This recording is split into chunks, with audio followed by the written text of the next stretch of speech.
claim the soil, but can you claim the soul? Can broken lives make a fractured spirit whole? For every door you lock, 1,000 dreams take flight to haunt the heavy shadows of your longest night. Honorable Deputy Commissioners, Mr. Samal, esteemed guests and fellow citizens of conscience, we gather today not merely to mark a date on a calendar, but to address the void in the geography of human soul. Respected audience, for over 7 decades, the Kashmir has been described as a territorial dispute, but let us be intellectually honest, land doesn't suffer, people do, land doesn't bleed, families do. Today, we are here to speak for those whose voices are muffled by the heavy standing of communication blackouts and the cold indifference of global civics.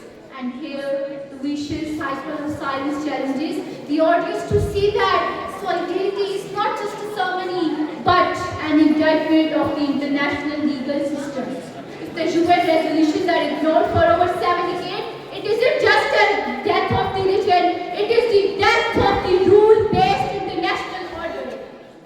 We see a shift from military occupation to demographic re-engineering, an attempt to change the very soul of the valley so that one day there will be no voices left to demand for a plebiscite.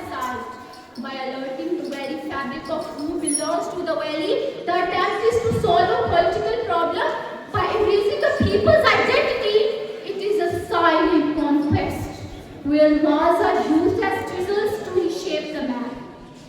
Honorable audience, in my opinion, the greatest tragedy in Kashmir is the communication blackout and media muzzling, so that in the valley of Kashmir, silence is weapon.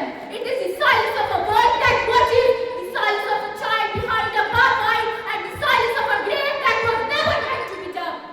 My respected audience, when people cannot speak, they are removed from history, and my speech today will act as their vocal cords.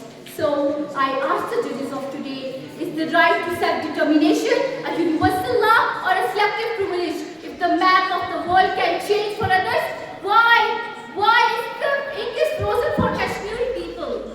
Respected audience, Kashmir is not merely a piece of land to be divided. It is a pulse to be felt. It is the unfinished agenda of the partition, yes, but it is also the unfinished agenda of the human conscience. When we talk about 5th February, we aren't just commemorating a day. We are honoring the promises that the humanity deserves, because history teaches us while you can fence a mountain, you cannot imprison a wind, you cannot legislate away the desire for self-determination. We call for peace while sharpening the blade, while history watches, fight and fail. But know this well though, silence may be deep. The mountains remember, the promises you keep.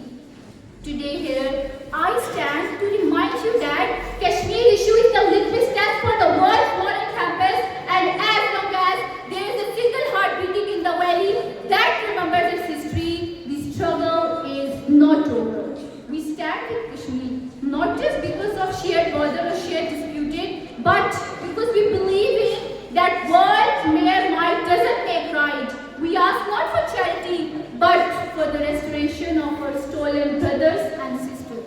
Honorable audience, let our solidarity be more than words. Let it be a refusal to forget. In the valley's hush, beyond the storm of tears. In the valley's hush, beyond the storm of tears, Kashmir's heart still dreams of peaceful years. Think